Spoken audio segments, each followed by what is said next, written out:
You are. So on to you, Karina. Hi, I'm Karina Aragon. I am your lucid living coach. That's kind of my motto. I am a healing arts coach and astrologer. I do mostly tropical, but I do take in consideration Vedic. I am a generator, human design. I am a Leo and a Leo rising and a Leo moon. And yeah, today I am a guest at Lean In. This is my first time at this club. And I am excited to share a little bit of my knowledge about astrology with you guys. So that's that. First off, I am here to talk to you about the importance of knowing your birth chart. And thanks for joining. Astrology is the language. And once you can speak the language, then you can communicate with the gods. Isn't that cool? So talked about the top three, which is the rising, the moon, or the sun, the rising, and the moon. And now there's other things besides these planets. So you have planets and you have luminaries. Luminaries is going to be your sun and your moon. And then you have the planets, which there's 8. And I still count Pluto because Pluto is still in our atmosphere. And it's part of us that we want to hide. So of course they're going to try to demote it and make it go away. But planets are the what, the signs are the how, and the houses are the where. Now I put the cardinal cusps and we'll get into that, but those are pretty much the 4 points that are the most important in our astrology birth chart. So here are the planets. We have the sun, moon, Mercury, Venus, and Mars, and Earth. These are our inner planets. We are on Earth. And if you've ever thought about it, Venus is the planet of love and beauty and feminine. You know, it's like the feminine energy, and then Mars is like the drive and the power and the like sexual attraction. It's the masculine energy, right? And so you have these two, but Earth is right in the middle. And what do we have here? Masculine and feminine energy. We have polarity here. And we have this Earth that is blue and green. And what is blue? Blue is the heart or the throat chakra, and green is the heart chakra. And so maybe we're just here on this healing journey. Here's Earth just being able to express our authentic heart and our truth. And that's really what I think that humanity is here for, and to learn, because it's been a long time coming. But I'm starting to feel that people are more awakening to these very important things here, these lessons, seeing more of the bigger picture. So inner planets are the ones that are going to naturally affect us. So right now, let me pull up the chart real quick. Right now, we have the sun in Virgo, right? And so you would want to look at your chart and be like, oh, where's Virgo in my chart? What house? You know, what maybe planets are in Virgo? I have a moon in Virgo, and my Jupiter and my Saturn's in Virgo. And so I have a lot of planets being triggered right now by the transiting sun. So you have your own birth planets, and then you have the transiting ones onto those. So that's more advanced. I don't want to get you guys all confused, but inner planets are going to be closer to Earth and us, meaning they're going to be more affecting us. And then we have the outer planets.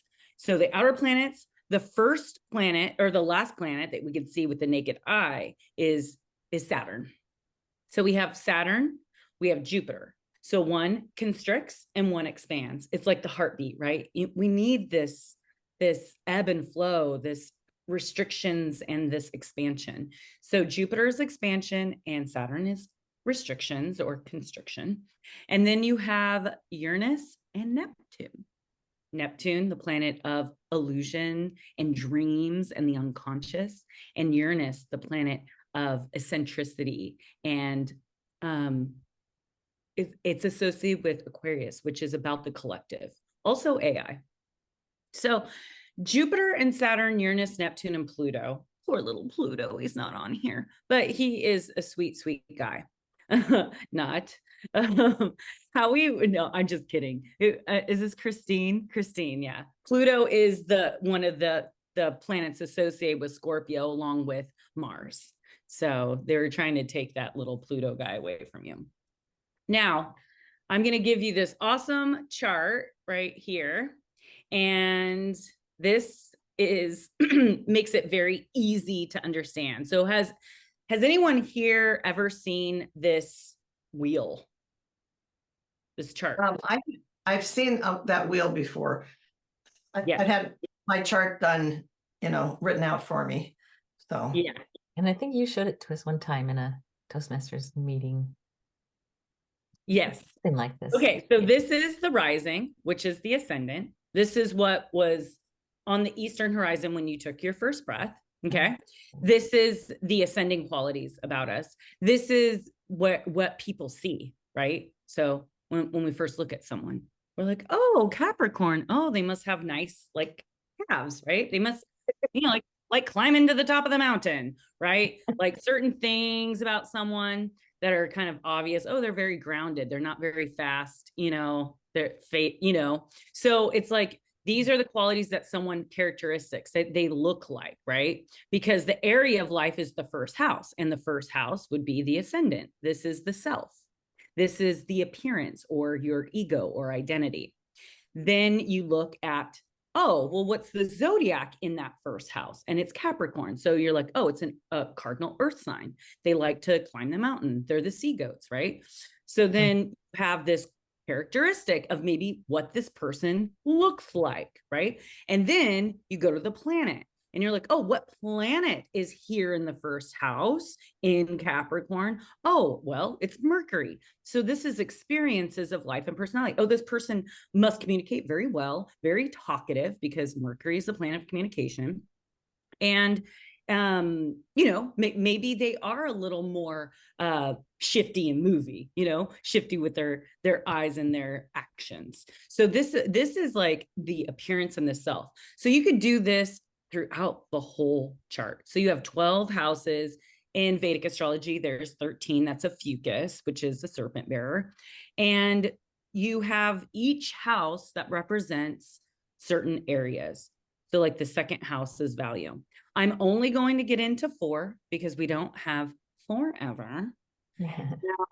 We have 4 elements, right? Just like we have 4 seasons, 4 directions, and 4 cardinal cusps in astrology. So the 4 elements is earth, water, air, and fire. So as you can see right here, we have fire, which is the Leos, the Sagittariuses, and the Aries. And so this represents fire, action, and creativity. And then you have the water signs, which are Cancer and Pisces and Scorpio. And they symbolize our emotions.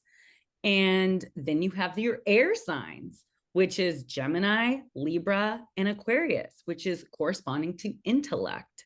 And then you have your earth signs, which is Capricorn, Taurus, and Virgo, which stands for the substance and practicality because they're grounded earth signs. So these are the 4 elements.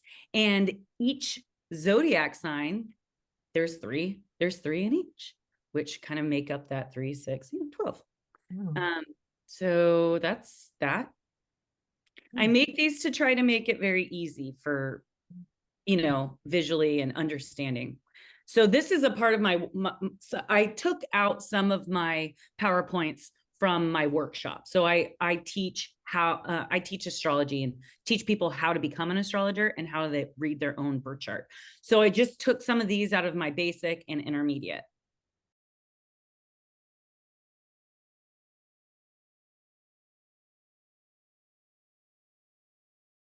Workshop.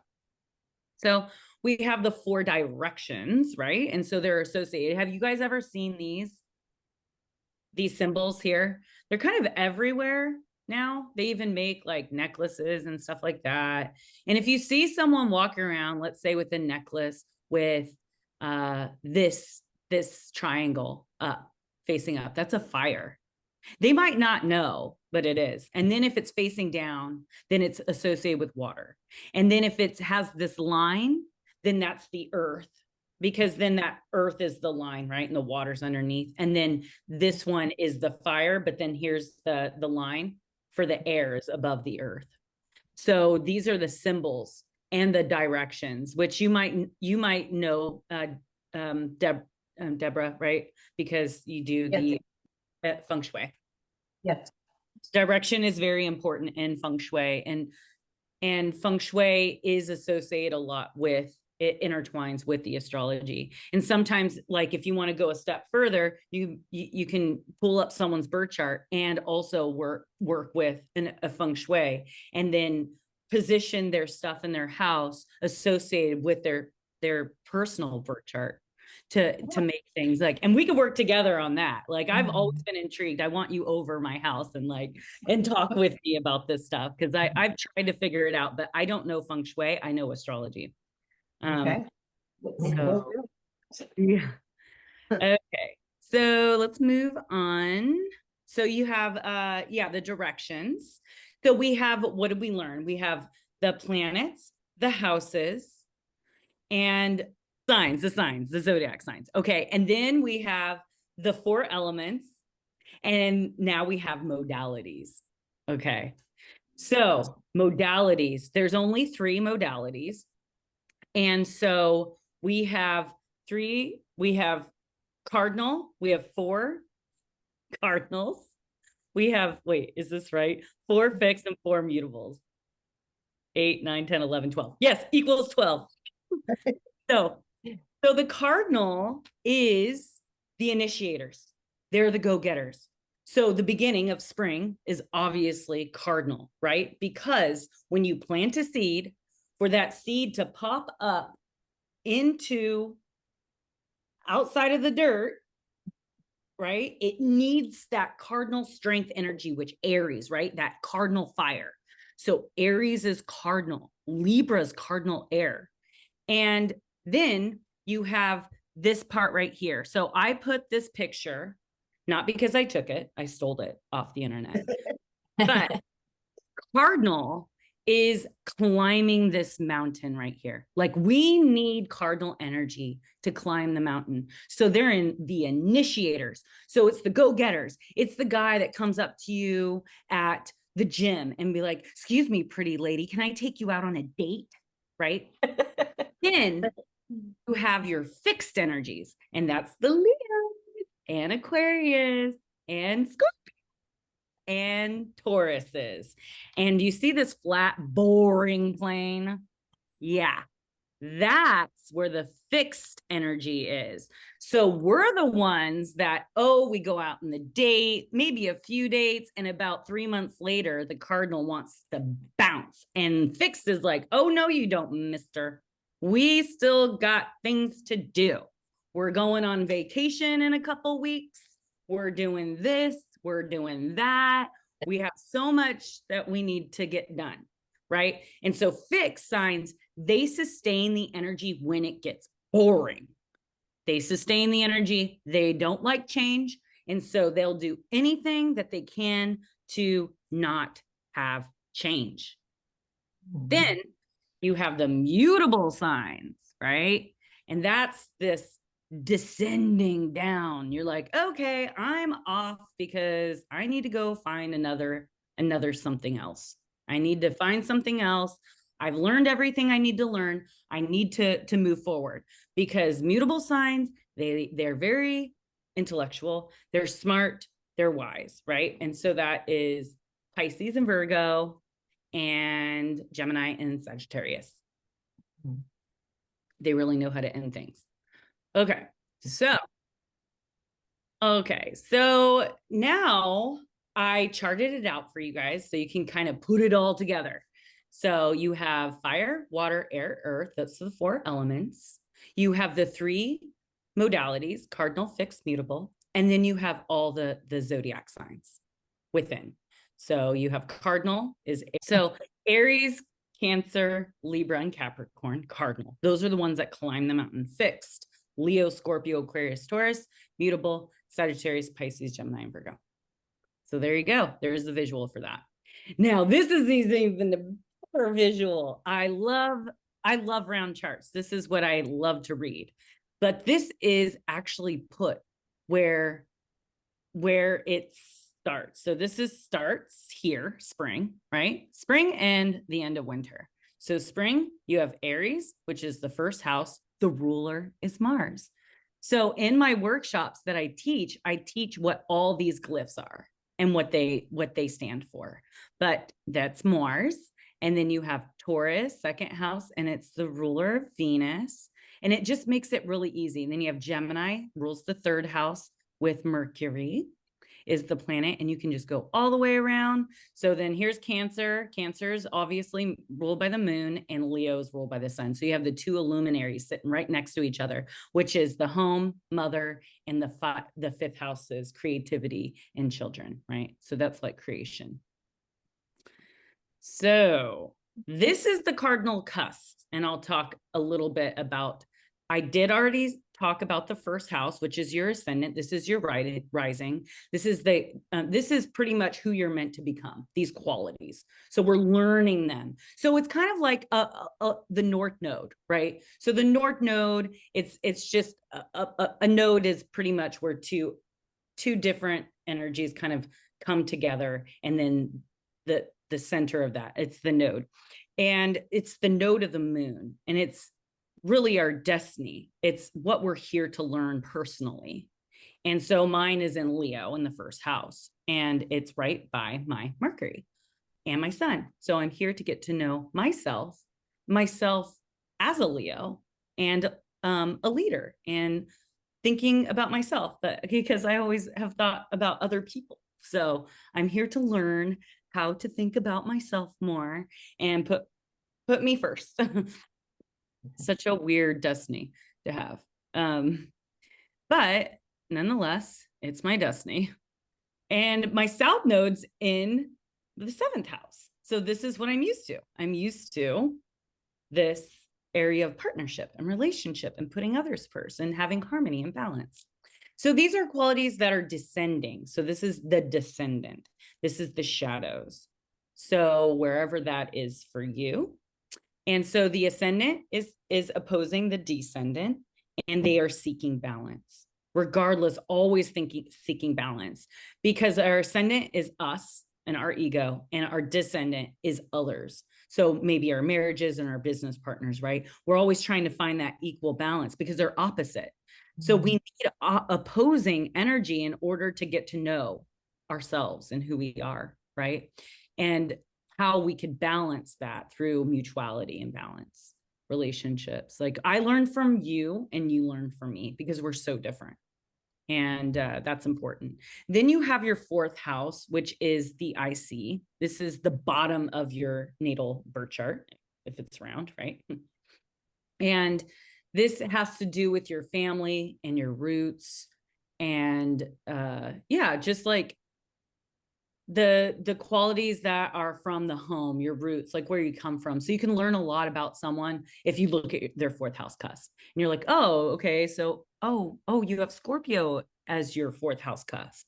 Wow. Okay. And then you could look at what planets are there. So if I see Mars there, I can say, oh, there could have been a lot of violence, right? Or a stress, like maybe your neighbors, maybe you weren't abused, but maybe you saw other people abused. Maybe there was a lot of violence in your neighborhood, right? So these are things that you can get to know about someone's birth chart.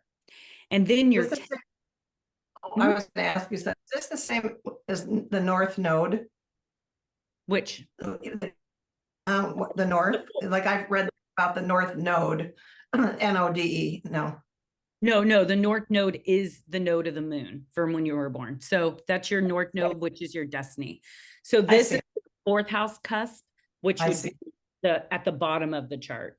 I see. Okay. So this is every chart. I'm just going through the cardinal cross that we have in a chart. So you have your ascendant, descendant, and your IC and your MC. So your MC is the last. It's the very top of your chart. And this is your career and reputation. So this is a lot of what people see. So let's just, for an example, Have you ever known someone that was super, let's say, really nice at work and like with people, but then at home you hear something different from their wives? That's the difference. Oh yeah. Opposite between your home and your career life. So, I'm going to move on to I just pulled up some charts of people that we might all know, just from the media. So we have, I think everyone knows this guy, right? It's this guy, the President Trump. So he's a rising a Leo. Okay. But it's at 29 degrees. So it's a crucial degrees. He's a pro at being a Leo. And guess what? He has Mars right here on the ascendant practically. Do you see that? Like just sitting there. And what does he always have on? A red freaking tie, right? This is like Mars. Mars is red planet. Also very Leo, right? And they even call him the orange guy or something, which is funny because that is also Mars, right? And then his sun ruler. Okay, so the ruler of his ascendant is the sun, and the sun is in the 10th house of career and legacy. And his North Node is there, right? And he's a Gemini sun. And Uranus is there. So what is Uranus? The awakener and the like eccentric and like offbeat, right? And that's what he is in his in his profession. He's like, never thought he'd ever be president, but that's interesting, right? And he's a truth bringer too, right? So he has Mercury ruled, kind of Gemini energy, right? So they're the intellectual, they're the communicators between the worlds, and they have a balance between masculine and feminine energy. And we know he goes to the tanning salon, and and because he's a Leo rising with Mars there, what does Mars do? Mars is a quick action. It doesn't think. So he speaks like throw up, he doesn't think about things before he says them. And he has a very childlike way of speaking as well. I'm a rising Leo too. So we're always seen as like not being very smart, like children, but there's a lot more up here, I promise. And then what else? Okay, we have Madonna, and Madonna has a Virgo moon like me. Elon Musk has a Virgo moon like me. Okay. And she also has the Leo sun. But do you see all these planets? She has a lot of planets in the 12th house of creativity. Okay. So this is a nebulous, this is a Neptune house. This is Neptune rules television and Hollywood and your unconscious and dreams and intuition. Like she was definitely way, way, way beyond her years and her time, right? Like she was so like, she had a lot to say, and she's a very talented woman. So and she was a Virgo rising. So her planet would be Mercury, and she was a really great communicator and vocals, right? Her moon was there. She always showed her emotions. I mean, some of the music videos were so, not for its time, like Burning Crosses and stuff like that, right? It's a lot of heavy moon, a lot of feminine, dark feminine energy kind of thing, right? And let's see, who else? Oh, the United States. Okay, so the United States, this is the United States. We're actually a rising Sagittarius. Moon in Aquarius, like I had talked about in the beginning of the video, and the sun in Cancer, which I also talked about in the video in the beginning. So there is a lot here happening in the 7th house of partnerships. And we've always been really, good at like connecting with people all over the world. And the moon in Aquarius, very good at communications and being kind of the first at a lot of stuff to really get the stuff started. But I wanted to point out the Pluto return. So the Pluto return, so I mean, no human being is old enough to live through a Pluto return, but a country is. And so as you can see, Pluto's at 27 degrees of Capricorn. Today, Pluto's at 27 degrees of Capricorn. It had moved there first, in February of 22nd of 2022, and then it retrograded. It just entered back in there on the 19th of September, and it'll be there all of October. So we're going to see some massive reconstruction.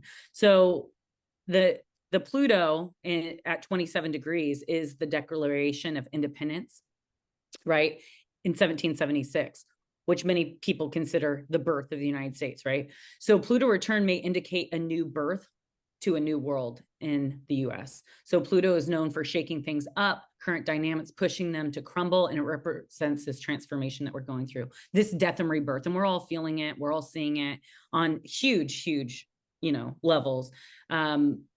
So yeah, we could safely predict that our country may undergo some major changes, hopefully for the better. Don't want to continue repeating history. Now, this guy, oh, poor Russell Brand.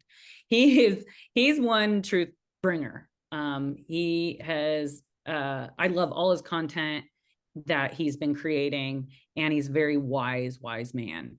He is a Gemini sun. What do you know? No one likes them Geminis, right? And we have this moon in Aries, and it's conjunct his Mars in Aries.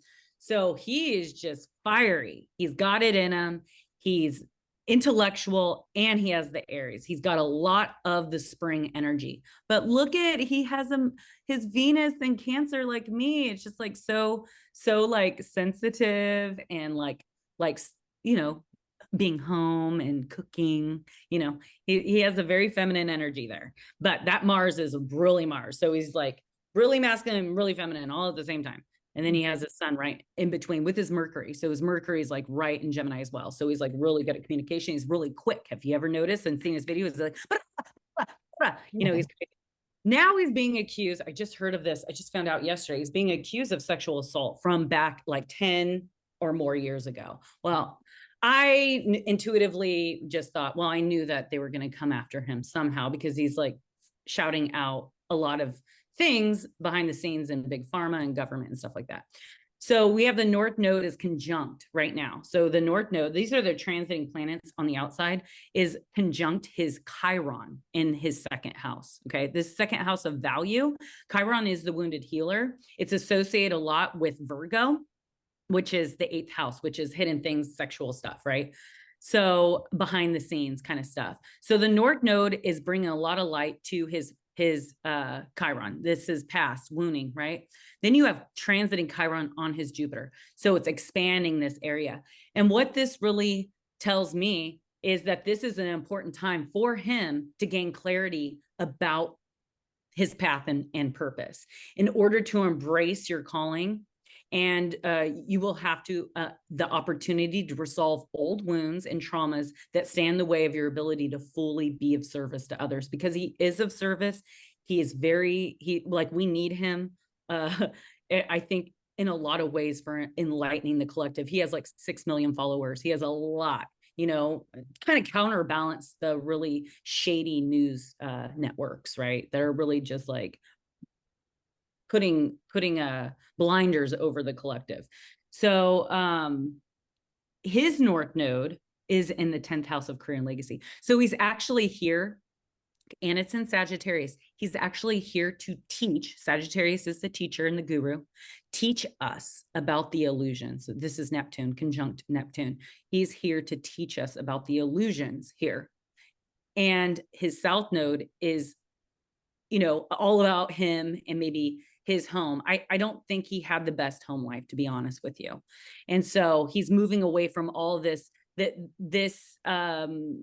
feelings of inadequacy and stuff like that. And I really feel like he stepped into his purpose by what he's doing on YouTube. But I think he's just, I'm just so surprised that he was on YouTube for as long as he was, because everyone's being censored now. Freedom of speech is being limited. So, so this one right here, the Chiron conjunct his natal Jupiter right here, he will have the opportunity to put past trauma and wounds under a microscope right now, right? So maybe he did mess up in the past. We don't know if he did or did not do these things. I'm fully in support, and I forgive people that have changed. And I feel like he has changed, even if he did do something. And, You may find that a new perspective helps you evaluate your understanding and give you a broader sense of how your insecurities and wounds can help direct you to a larger spiritual understanding. So I think that he's going to learn a lot out of just this. Not that the guy needs more to learn, because he is very knowledgeable, but you're likely to take a more philosophical approach to overcoming wounds and insecurities from the past. You see yourself not as a victim of circumstances, but as a part of a larger system. And you may see the bigger connections between the social and cultural traumas and your personal experiences, which I think that this is going to actually turn on the powers that be that tried to him off of his game. About 5 more minutes. Yeah, that was my alarm. Very interesting. Oh. Yeah, so I think that he's going to come up even more after this, because now he's getting more highlights, more news, right? Negative news isn't always bad, right? That's why people do bad things, to get on the news, so then people know who he is. So I think it's going to kind of turn on him. I mean, turn on the powers that be that have been trying to set him up to silence his voice, like they're trying to silence ours. And so I'm not going to buy into that, because I kind of already see the bigger picture. It wasn't if, it's when, right? They're going to go after someone. Everyone was killed throughout history from speaking truth or arising against the governments, right? So that's the end of my speech. And this is why it's very important that you know your natal birth chart. So if you are interested in the reading, you can go to my website at lucidlivingmovement.com. You could book a reading with me. I think I've done Deborah's before. Yes. And yeah, certain dates that are good that you can get for launching your book, or launching your business. That's right. Good to know. Thank you. That was amazing. Maybe you